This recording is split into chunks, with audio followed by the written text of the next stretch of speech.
ನಾನು ಬಂದಾಗ್ಲೇ ಕೇಳಬೇಕು ಅಂತ ಅನ್ಕೊಂಡೆ. ಲಗ್ನ ಪತ್ರಿಕೆ ಪೂಜೆಗೆ ಕಪ್ಪು ಬ್ಲೌಸ್ ಹಾಕೊಂಡ್ಬಂದ್ಬಿಟ್ಟಿದ್ಯಲ್ಲ.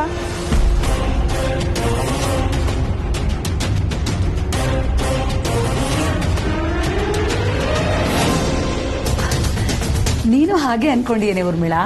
ಹ್ಞೂ ಅಕ್ಕ. ನಾನು ಕೇಳೋಣ ಅನ್ಕೊಂಡೆ, ಪಾಪ ಚಿಕ್ಕ ಹುಡುಗಿ ಗೊತ್ತಾಗಿರಲ್ಲ ಅನ್ಕೊಂಡು ಸುಮ್ಮನಾದೆ. ಇನ್ನೇನು ಮದ್ವೆ ಮಾಡ್ಕೊಂಡು ನಮ್ಮ ಮನೆಗೆ ಬರ್ತಾಳಲ್ಲ, ಅವಾಗೆಲ್ಲ ಹೇಳ್ಕೊಟ್ರೆ ಆಯ್ತು. ಈ ಮನೆ ನನ್ನ ಪಾಲಿಗೆ ಸಂಪ್ರದಾಯ ಅನ್ನೋ ಹೆಸರಲ್ಲಿ ಸೆಂಟ್ರಲ್ ಜೈಲ್ ಆಗೋ ತರ ಕಾಣಿಸ್ತಾ ಇದೆ.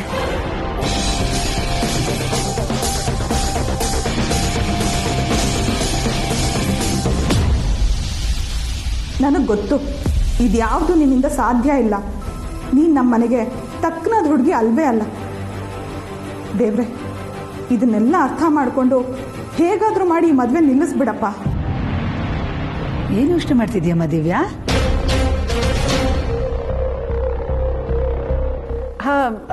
ಏನಿಲ್ಲ, ನಮ್ ದಿವ್ಯಾ ನೀವು ಹೇಳಿದ್ದನ್ನೆಲ್ಲ ಅಚ್ಚುಕಟ್ಟಾಗಿ ಮಾಡ್ಕೊಂಡು ಹೋಗ್ತಾಳೆ.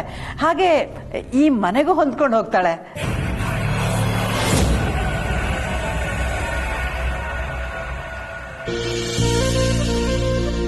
ಹೌದೌದು, ಅವಳು ಹೀಗಿರೋದಕ್ಕೇನೆ ದೇವ್ರ ಅವಳಿಗೆ ಇಂಥ ಮನೆ ಕೊಟ್ಟಿರೋದು, ನಿಮ್ಮಂತ ಅತ್ತೆ ಮಾವಂದರನ್ನು ಕೊಟ್ಟಿರೋದು.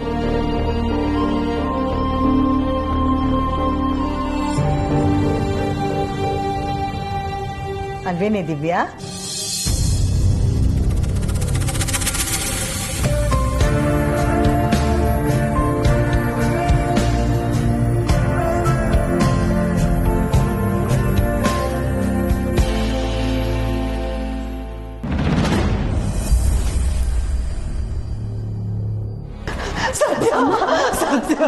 ನೀನ್ ಕೊಟ್ಟಿದ್ದ ದುಡ್ಡು ಕಾಣಿಸ್ತಿಲ್ಲ ಕಡೆ, ಯಾರು ಕದ್ದು ಬಿಟ್ಟಿದ್ದಾರೆ.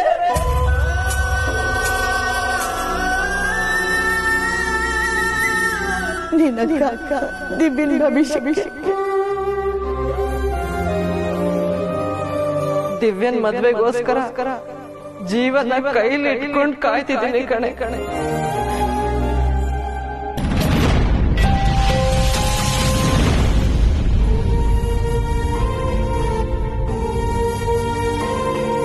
ಸತ್ಯ, ನೀನ್ ಇಲ್ಲಿದ್ಯಾ? ನೀನ್ ನೋಡ್ಕೊಂಡು ನಿಮ್ ಮನೆ ಹತ್ರ ಹೋಗಿದ್ವಿ. ಟೀ ಕುಡಿತೀನ ಅಣ್ಣ? 2 ಟೀ ಹಾಕೋ. ಸತ್ಯ, ಬೆಳಿಗ್ಗೆಯಿಂದ ಏರಿಯಾದಲ್ಲಿ ಎಲ್ಲಾ ಗಲ್ಲಿಲಿರೋ ಹುಡುಗರನ್ನು ಮಾತಾಡ್ಸಿದ್ವಿ.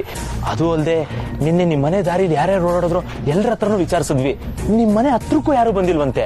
ಅಷ್ಟೇ ಅಲ್ಲದೆ ಆ ಅಂಗಡಿ ಸುರೇಶ, ಫಾಸ್ಟ್ ಫುಡ್ ದಿನೇಶಣ್ಣ, ಈ KD ಪ್ರಕಾಶ, ಅವನ್ ಚರಣ, ಇವ್ರೆಲ್ಲಾರನು ಮಾತಾಡ್ಸಿದ್ವಿ. ನಿಮ್ ಪಕ್ಕದ ಮನೆ ಪವಿತ್ರ ಆಂಟಿನೂ ಸಿಕ್ಕಿದ್ರು.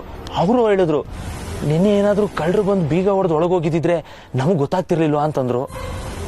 ಅಷ್ಟೇ ಅಲ್ಲದೆ ನಿನ್ನೆ ನಿಮ್ ಮನೆಗೆ ನಿಮ್ ಮನೆಯವ್ರನ್ನೇ ಬಿಟ್ಟು ಯಾರು ಬಂದಿಲ್ಲ ಅಂತ ಎಲ್ಲರೂ ಹೇಳ್ತಿದ್ದಾರೆ.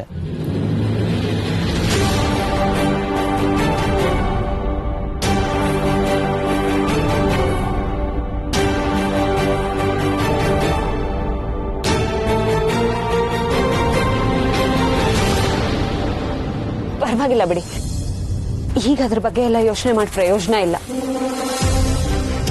ಯಾರು ಬಂದಿದ್ರು ಅಂತ ಹುಡ್ಕೊಂಡು ಹೋಗಕ್ಕೂ ಆಗಲ್ಲ, ಅಥವಾ ಕಳ್ಳರು ಅಂತ ಪೊಲೀಸ್ ಕಂಪ್ಲೇಂಟ್ ಕೊಡಕ್ಕೂ ಆಗಲ್ಲ.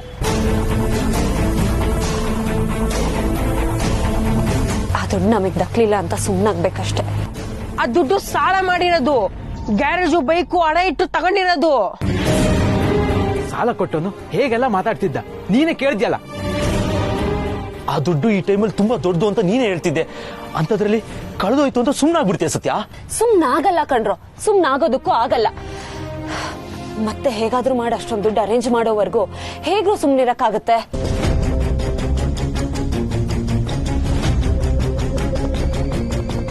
ಏನ್ ಹೇಳ್ತಾ ಇದೆಯಾ ಸತ್ಯ? ಪುನಃ ಅರೇಂಜ್ ಮಾಡೋದಾ? ಅದು ಅಷ್ಟೊಂದು ದುಡ್ಡನ್ನ? ಸಾಧ್ಯನೇ ಇಲ್ಲ. ಸಾಧ್ಯ ಆಗ್ಲೇಬೇಕು.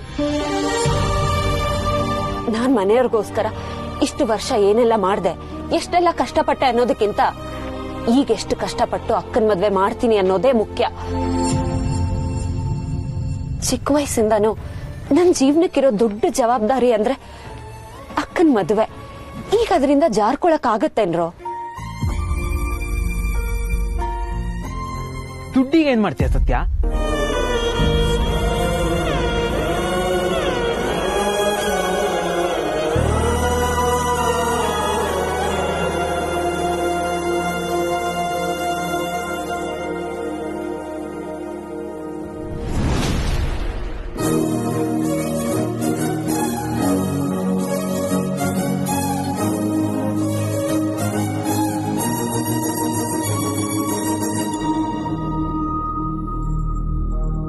ಚಿಕ್ಕಪ್ಪ, ಇದರಲ್ಲಿ ಯಾವುದೇ ಥರ ಮಿಸ್ಟೇಕ್ ಇಲ್ಲ ಅನ್ಸುತ್ತೆ. ಹೆಸರಾಗಲಿ ಪ್ರಿಂಟ್ ಆಗಲಿ ಯಾವುದೂ ಮಿಸ್ಟೇಕ್ ಇಲ್ಲ. ಇದೇ ರೀತಿ ಎಲ್ಲ ಪ್ರಿಂಟಿಂಗ್ ಆಗಿದೆಯೋ ಅಥವಾ ಅದನ್ನು ಚೆಕ್ ಮಾಡಬೇಕಾ? ಛೇ, ಅದೇನು ಅವಶ್ಯಕತೆ ಇಲ್ಲ ಚಿಕ್ಕಪ್ಪ. ಪ್ರಿಂಟಿಂಗ್ ಪ್ರೆಸ್ ಅವ್ರಿಗೆ ಪದೇ ಪದೇ ಫೋನ್ ಮಾಡಿ ಯಾವುದೇ ಥರ ಮಿಸ್ಟೇಕ್ಸ್ ಆಗಬಾರ್ದು ಅಂತ ನಾನು ವಿಚಾರಿಸ್ಕೊತಾ ಇದ್ದೆ. ಯೂಶಲಿ ಒಂದು ಕಾರ್ಡಲ್ಲಿ ಏನು ಪ್ರಿಂಟ್ ಆಗಿರುತ್ತೋ ಎಲ್ಲ ಕಾರ್ಡಲ್ಲೂ ಅದೇ ಪ್ರಿಂಟ್ ಆಗಿರುತ್ತೆ.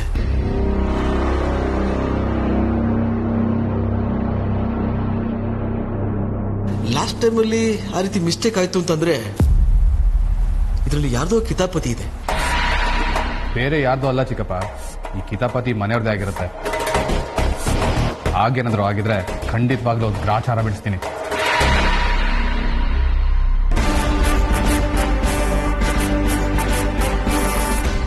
ಯಾರಿಗಪ್ಪ ಗ್ರಹಚಾರ ಬಿಡಿಸೋದು?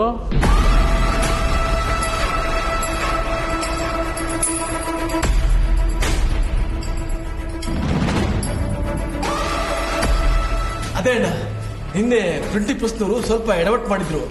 ಅದನ್ನ ಕಾರ್ತಿಕ್ ಸರಿಯಾಗಿ ವಿಚಾರಿಸ್ಕೋತೀನಿ ಅಂತ ಹೇಳ್ತಾ ಇದ್ದ ಅಲ್ವಾ ಕಾರ್ತಿಕ್? ಹೌದು ಚಿಕ್ಕಪ್ಪ, ಅಷ್ಟೇಪ್ಪ. ಓ ಅಷ್ಟೇನಾ? ಹೋಗ್ಲಿ ಬಿಡ್ರು. ಈಗ ಯಾಕೆ ಆ ವಿಷಯನ ದೊಡ್ಡದಾಗಿ ಮಾತಾಡ್ತಾ ಇದ್ದೀರಾ? ಮಾಡೋ ಕೆಲಸ ಬೇಕಾದಷ್ಟಿದೆ ಕಣ್ರು. ಮುಂದೆ ಯಾವತ್ತಾದ್ರೂ ಅವನನ್ನ ಮನೆಗೆ ಕರೆಸಿ ನಾನೇ ಬುದ್ಧಿ ಹೇಳ್ತೀನಿ. ಅದು ಸರಿ, ಈ ಲಗ್ನ ಪತ್ರಿಕೆಗಳನ್ನೆಲ್ಲ ಯಾಕೆ ಇಲ್ಲೇ ಹರಡ್ಕೊಂಡಿದ್ದೀರಾ? ಮನೆಗೆ ಬಂದ ತಕ್ಷಣ ದೇವ್ರ ಗುಡಿಲಿಟ್ಟು ಪೂಜೆ ಮಾಡೋದಲ್ವೇನೋ? ನಾನು ನೋಡಿದೆ ಪರವಾಗಿಲ್ಲ. ಅಕಸ್ಮಾತ್ ಸೀತಾ ಏನಾದ್ರೂ ಬಂದು ನೋಡಿದಿದ್ರೆ ದೊಡ್ಡ ರಂಪರಾಧ ಅಂತ ಮಾಡಿರೋಳು. ನಿಮ್ ಗ್ರಹಚಾರ ಬಿಡಿಸ್ಬಿಡ್ತಿದ್ಲ ಅಷ್ಟೇ. ನಾನು ರೆಡಿಯಾಗಿ ಬರ್ತೀನಿ. ಅದನ್ನೆಲ್ಲ ದೇವ್ರ ಗುಡಿ ಮುಂದೆ ಇಟ್ಟು ಪೂಜೆಗೆ ರೆಡಿ ಮಾಡ್ರಿ, ಆಯ್ತಾ? ಆಯ್ತಣ್ಣ.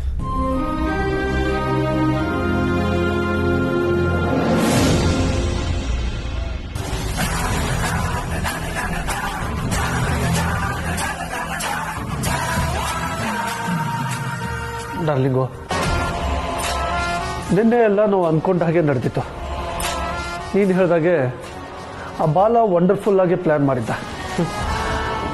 ಆ ಬಾಲ ಪ್ಲಾನ್ ಮಾಡಿದ್ದಕ್ಕೂ ನಿನ್ನೆ ನಡೆದಿದ್ದಕ್ಕೂ ಯಾವ ಸಂಬಂಧನೂ ಇಲ್ಲ.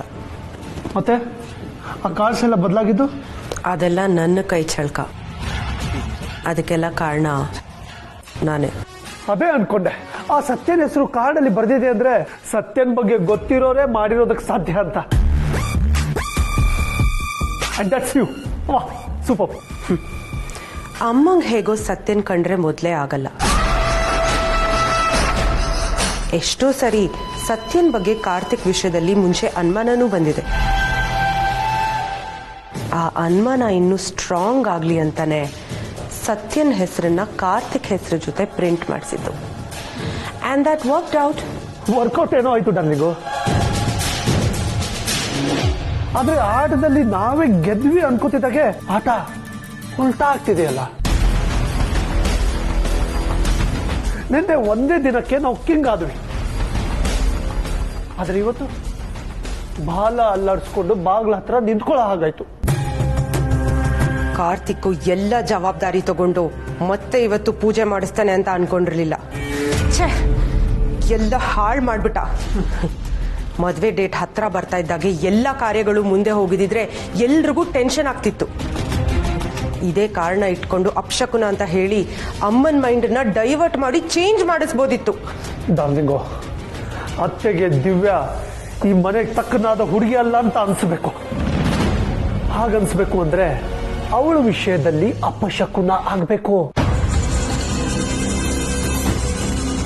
ಅದು ಬಿಟ್ಟು ಲಗ್ನ ಪತ್ರಿಕೆಯಲ್ಲಿ ಹೀಗಾದ್ರೆ ಅತ್ತೆ ಅದನ್ನ ಸೀರಿಯಸ್ ಆಗಿ ತಗೊಳ್ಳಲ್ಲ.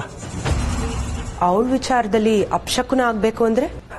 ಡಾರ್ಲಿಂಗೋ, ನನ್ನ ಹತ್ರ ಒಂದು ಸೂಪರ್ ಐಡಿಯಾ ಇದೆ. ನೀನು ಅದನ್ನ ಸಿಲ್ಲಿ ಅಂತ ಹೇಳಿಲ್ಲ ಅಂದ್ರೆ ವರ್ಕೌಟ್ ಆಗೋದ್ರಲ್ಲಿ ಡೌಟೇ ಇಲ್ಲ.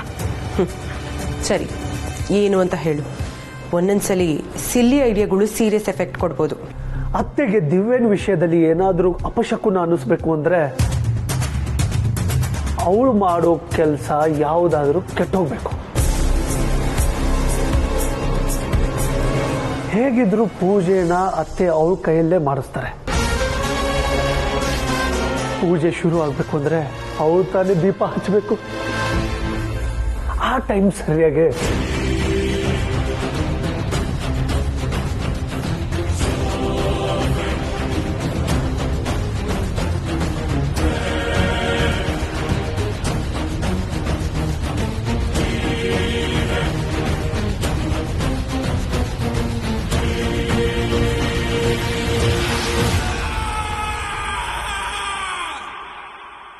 ಅಲ್ಲಿಗೆ ಅಪಶಕುನ ನಡೆದ ಹಾಗೆ.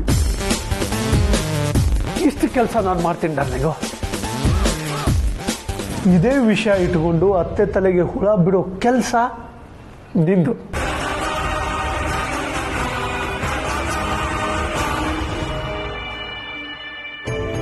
ಲಗ್ನ ಪತ್ರಿಕೆ ಎಲ್ಲೋ ಬರ್ತಾ ಇದೆಪ್ಪ. ಬಾಮೈದ ತಗೊಂಬಾರೋ.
ನೀವ್ ಹೇಳಿದ ಕಾಸ್ಟ್ಲಿ ಆಗಿರೋ ಗ್ರ್ಯಾಂಡ್ ಆಗಿರೋ ಇನ್ವಿಟೇಷನ್ ಇದೆನಾ?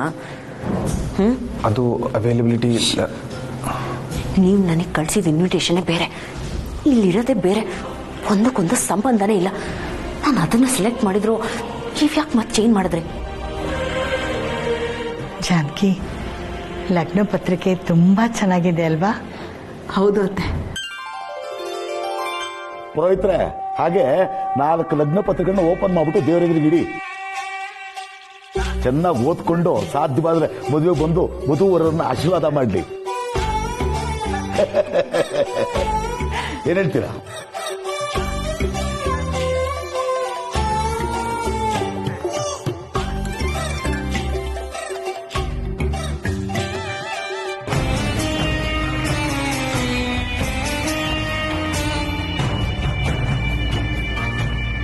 ಇಷ್ಟು ಸಿಂಪಲ್ ಆಗಿರೋ ಇನ್ವಿಟೇಷನ್ ಮಾಡ್ಸೋಕ ಇವನು ಇಷ್ಟೆಲ್ಲ ಬಿಲ್ಡಪ್ ಕೊಟ್ಟಿದ್ದು? ಛೇ, ಇವ್ರಿಗೆ ಇದ್ರಲ್ಲೂ ದುಡ್ಡು ಉಳಿಸೋ ಬುದ್ಧಿ ಏನಾದರೂ ಬಂದಿದ್ಯಾ? ಅಂತ ಬುದ್ಧಿ ಏನಾದರೂ ಇದ್ರೆ ನಾನೀ ಮನೆಗೆ ಬಂದು ನಾನು ಕನ್ಸು ಕಂಡಾಗೆಲ್ಲ ಬದುಕೋದು ತುಂಬಾ ಕಷ್ಟ ಅನಿಸ್ತಿದೆ.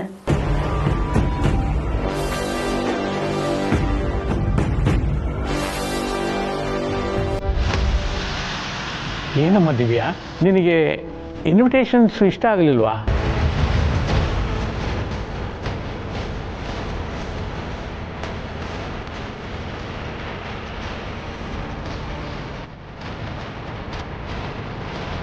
ಇದನ್ನ ನೀನೇ ತಾನೇ ಸೆಲೆಕ್ಟ್ ಮಾಡಿದ್ದು?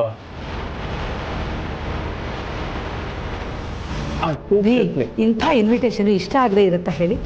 ಇಷ್ಟಕ್ಕೂ ಇನ್ವಿಟೇಷನ್ ಹೇಗಿದೆ ಅನ್ನೋದಕ್ಕಿಂತ ನಾವು ಒಳ್ಳೆ ಮನಸ್ಸಿಂದ ಕರೀತಾ ಇದ್ದೀವಿ ಅನ್ನೋದು ಮುಖ್ಯ ಆಗುತ್ತೆ.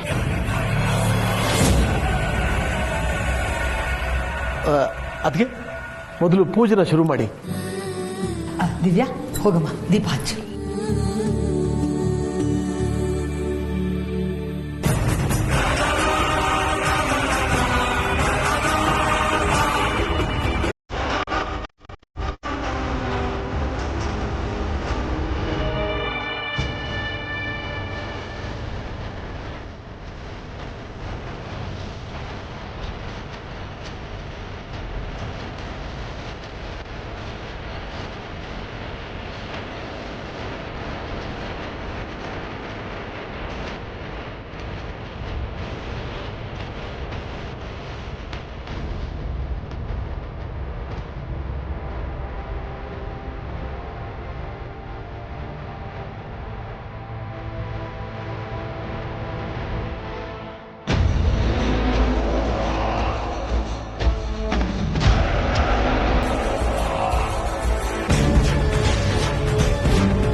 ದಿವ್ಯಾ, ಒಂದು ನಿಮಿಷ. ದೀಪ ಹಚ್ಚಬೇಡಿ.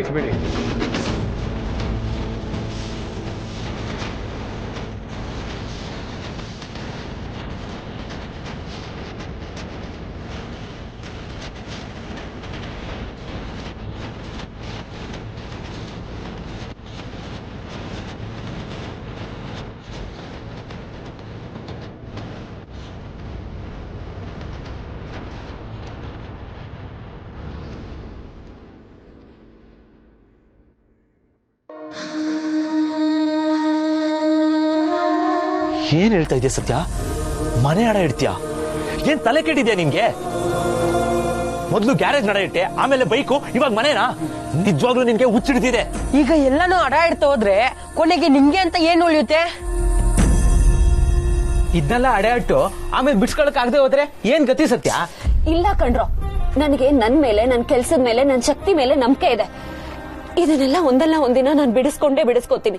ಆದ್ರೆ ಅಕ್ಕನ ಮದ್ವೆ ಅಷ್ಟು ದಿನ ಕಾಯಲ್ಲ ಕಣ್ರೋ.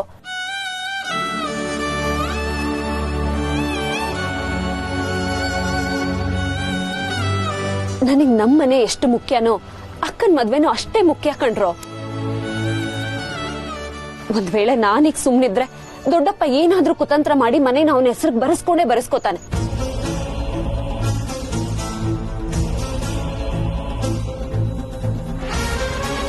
ಆಗ್ಲೂ ಮನೆ ಕೈ ತಪ್ಪ ಹೋಗುತ್ತಲ್ವೇನ್ರೋ?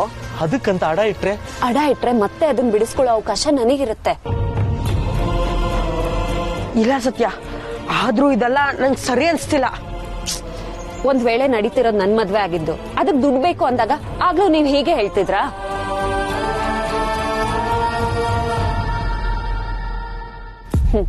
ನೋಡಿದ್ರಾ, ನಿಮಗ್ ನಾನೆಷ್ಟು ಮುಖ್ಯನೋ ನನಗ್ ಅಕ್ಕನ ಜೀವನನೂ ಅಷ್ಟೇ ಮುಖ್ಯ ಕಣ್ರೋ. ಅವಳ ಖುಷಿನ ನನ್ ಗೆಲುವು ಕಣ್ರೋ.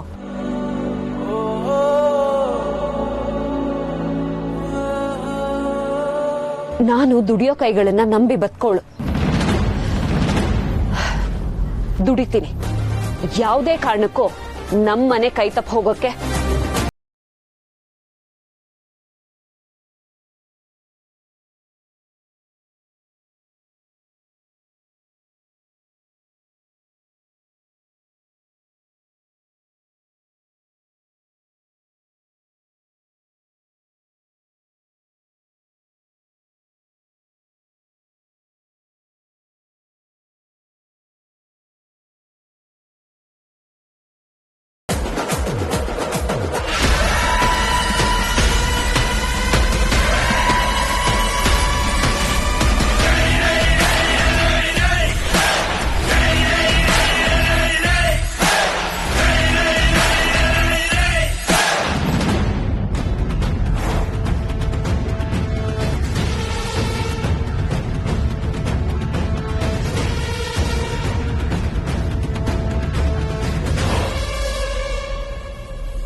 ಯಾಕೋ ಕಾರ್ತಿಕ್, ಯಾಕೆ ದೀಪ ಹಚ್ಚಬಾರ್ದು? ಏನಾಯ್ತು? ಅಪ್ಪ, ಈ ಮದುವೆ ವಿಷಯದಲ್ಲಿ ಗೊತ್ತಿದ್ದೋ ಗೊತ್ತಿಲ್ದೇನೋ ತುಂಬಾ ಅಚಾತುರ್ಯಗಳಾಗಿದೆ.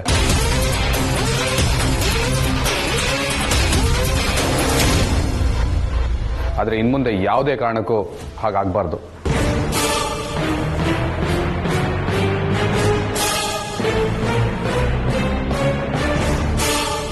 ಏನ್ ಅಚಾತುರ್ಯ ನಡೆದಿದ್ಯೋ? ಎಲ್ಲ ಸರಿ ಹೋಗಿದೆಯಲ್ಲ, ಸುಸೂತ್ರವಾಗಿ ನಡೀತಾ ಇದೆ. ಇವಾಗ್ಲೂ ಎಲ್ಲ ಚೆನ್ನಾಗೇ ನಡೀತಾ ಇದೆ ಅಮ್ಮ. ಎಲ್ಲ ಚೆನ್ನಾಗಿ ನಡೀಬೇಕು ಅಂತ ಆ ದೇವ್ರಿಚ್ಛೆ ಇದ್ರು ಕೆಲವೊಂದ್ಸತಿ ಕೆಟ್ಟ ದೃಷ್ಟಿ, ಕೆಟ್ಟ ಗಾಳಿ ಬೀಸ್ಬಿಡುತ್ತೆ. ಏನಪ್ಪ ನೀನು ಹೇಳ್ತಿರೋದು? ಮನೆ ಕಿಟಕಿ ಎಲ್ಲ ಓಪನ್ ಇದೆ ಅಲ್ವಾ ಅಜ್ಜಿ? ದೀಪ ಹಚ್ಚೋ ಟೈಮಲ್ಲಿ ಕಿಟಕಿಯಿಂದ ಗಾಳಿ ಬಂದು ದೀಪ ಹಾರೋದ್ರೆ